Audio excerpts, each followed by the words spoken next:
Senator Aligarda, hindi po joke yun. Yung allocable, if you will note during one of those hearings in the Blue Ribbon Committee, yun pong allocable, inadmit po ni former Secretary Bonoan. Nandun po silang dalawa ni Yusek Cabral nung tinanong po namin yung allocable. Tinanong po namin ano-ano po ba yung mga factors na nakapagdadagdag doon sa mga initial ceilings that have been established nung NEP. So sinabi po nila yung allocable funding, yan daw po ay talagang inahanda nila, particularly in the House of Representatives kasi sila yung mayroong power of the purse para hindi na molestyahin, well, pardon for the using the word, para hindi na istorbohin yung mga nakalatag sa NEP, talagang provision po yun na talagang pambibigay dun sa mga members ng House. Inadmit niya po yun. Mahigit pong 300 po talaga ang members ng House of Representatives. Nag-a-average po ng 1 billion ang regular district representative. Average lang po yun, merong mas mataas. Ang party list po ay 150 million, masaya na po sila, except yung mga party list na contractors. At pagkatapos po ng allocable, Mr. Chair, meron pang leadership funding. At dadagdag pa po yung unprogram at saka nga po yung difference na manggagaling po ngayon sa bicameral conference. Nung kinumpute ko po yun, and this is recorded in one of the Blue Ribbon Committee hearings, 1 trillion po talagang naidadagdag sa DPWH pa lang. And 1 trillion pesos, ito po yung sinasabi naming taba, kung yun po ay ibabangga natin sa 6.325 trillion na budget ng 2025, 1 trillion is almost 15%. So, hindi po siya joke. Inamin po yun, nung recorded po ito. Thank you, Mr. Chair. Mr. Chair, may I? Go ahead, Senator. So, Senator Marcoleta, do you mean itong allocable na ito, itong leadership pa na ito, suhol o lagay sa mga mambabatas? Can you please specify? Ganun ang naging conclusion doon, Mr. Chair. Kasi nga, sabi ni Secretary Bonoan, para hindi na galawin. Pangsuhol talaga. So, nung pong tinanong ko magkano yun, 450 billion pesos. Pagkatapos yun pong leadership, alam nyo naman po yung leadership sa House, merong speaker, may deputy speaker, merong majority leader, at napakaraming assistant and deputy majority leaders. Isama mo po yung mga chairman at saka vice chairman ng Appropriations Committee. Yun po yung 450 billion. Recorded po ito. At pagkatapos yung leadership, 100 billion yan. Nakarecord po yan. Ang program, 150 billion. At pagkatapos yung difference na po, pagkatapos na ng NEP at saka yung GAA, another 400 billion pesos, yun po yung 1 trillion na taba na hindi naman kailangan po ng ating DPWH kung tutuusin natin. Salamat po, Mr. Chair. Thank you so much for explaining to me, Senator Marcoleta and Sen. Tulfo. Mr. Chair, kahapon po nag-uusap tayo. Sunday we were both working and we both acknowledged that we received the June or July list of allocable but not the September. So I am told by our staffs, wala pa rin. May we request the September as revised. Maski po hindi na yung words allocable, anyo mo, hindi naman kasalanan na may ceiling. Tama po yung sinabi nyo. Hindi naman forever kailangan humihingi ang congressman or ang mga mayor. Tapos, yung hindi district projects, makinig kasi kayo pag tinatanong ko po. Yes, yung hindi po district projects, yun ang tinatawag na non-allocable. Di ibahin natin ang pangalan, non-district, ganun lang. Wala namang masama doon eh.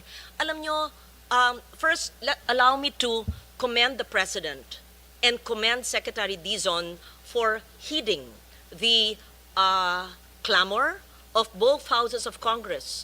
I do not claim authorship of that idea in bringing down the DUPA.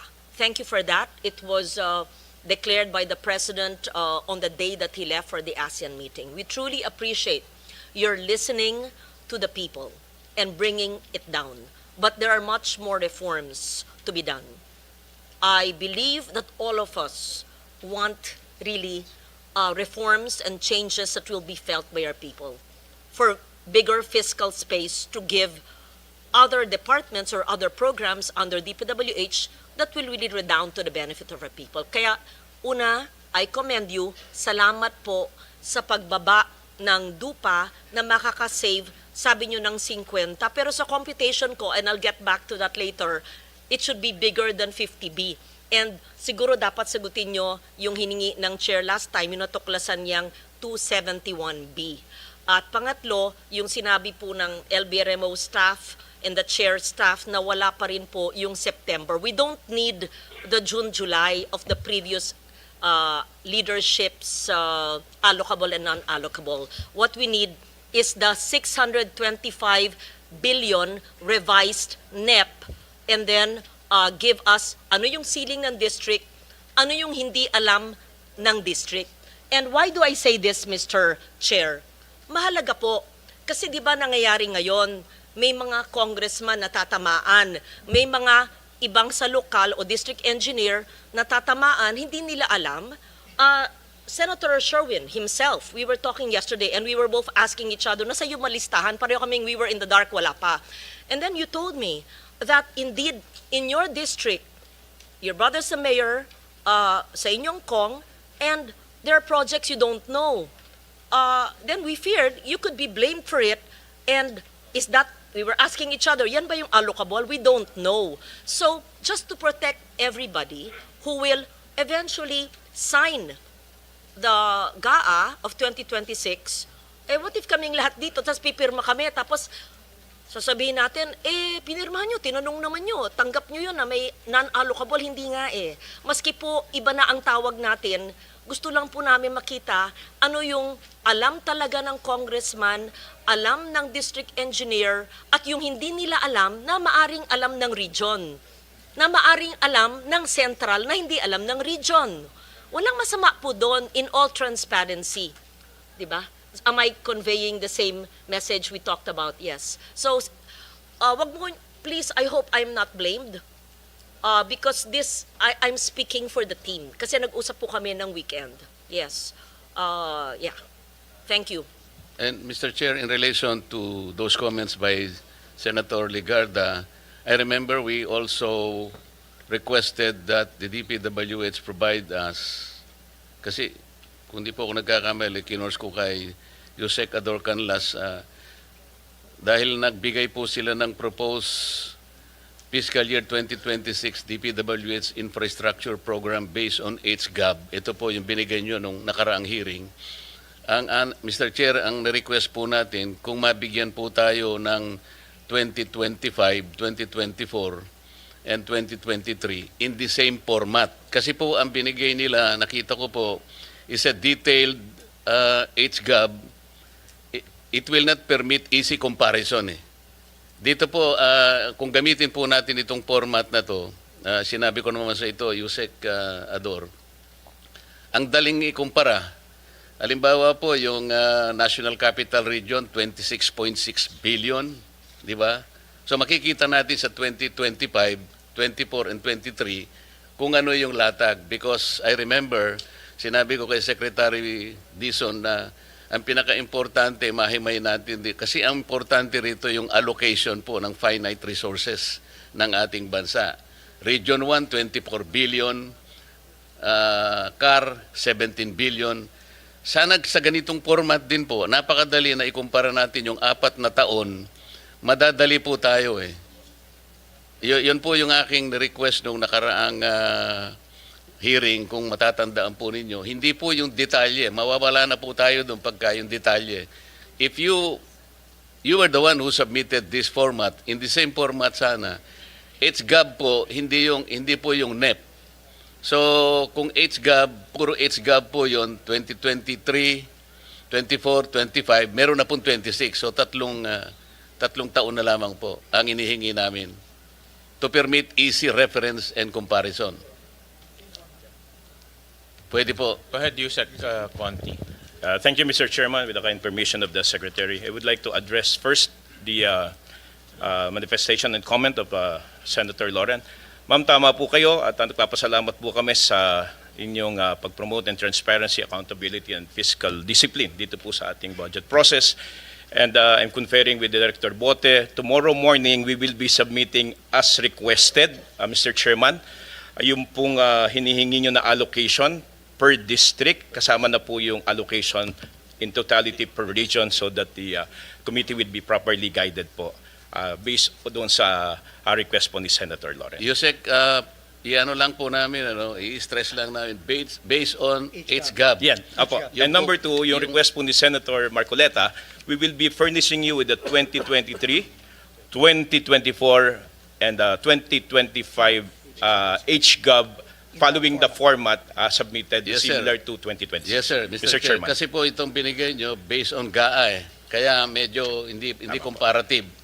At Yusek Ador, nasabi ko rin sa iyo na pwedeng isama rin yung sa party list. Kasi dito po sa sinabit ninyo itong 2026 based on HGAB, walang party list dito eh. Bakit ko po ini-insist yun? Meron pong party list kasi na contractor congressman. Alam na po ninyo siguro kung sino yung sinasabi ko. Yung pong ordinary party list, masaya na siya sa 150 million allocable. Pero po yung contractor party list, iba po yun.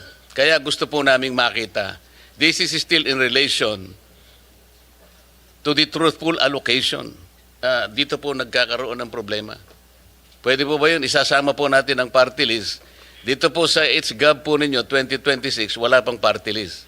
At tama po Mr. Chairman, because the party list wala ko siyang distrito will try to extract as Opo, much as possible. wala kaming ano, kasi Kung ano lang po available. nationwide po kami. Pero Yes. makukuha nyo kung ilan po yung na-allocate per party list. Tama po.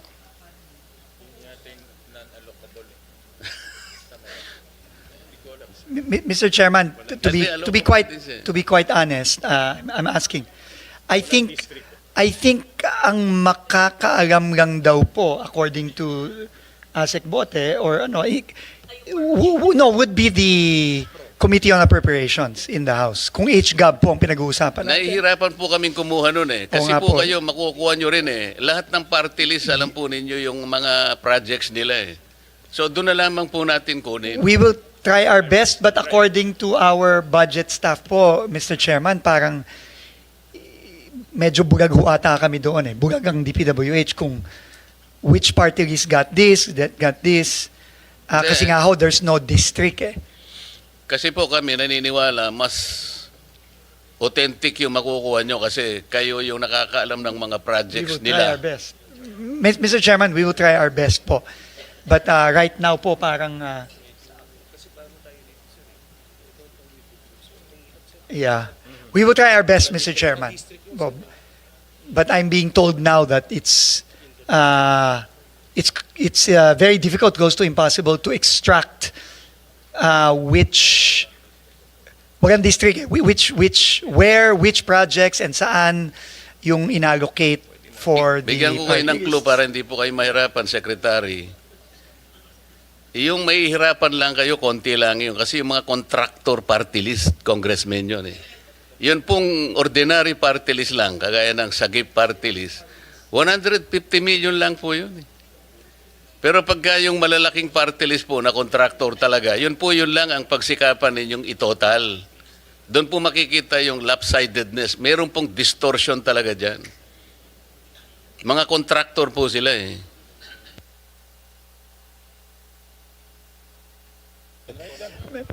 Mr. Chairman, we will also write the Committee on Appropriations and seek their assistance also kung paano po ang kung maibibigay nila sa amin yung detalyeng yun. But as of now, I don't think we have that information. Meaning we cannot extract from the HGAB specifically kung which line items, which projects were allocated or allotted to a particular party list representative. Sa planning Unlike the district. Unlike the planning districts. service ninyo, Secretary, nakukuha po yun. Sige po. Kasi si Yosek Cabral noon, alam niya lahat yun eh. Sige po, Mr. Chairman. Unfortunately, Yusek Cabral is no Mr. longer in Mr. the Chair. department, but we will try our best. No? Mr. Chair.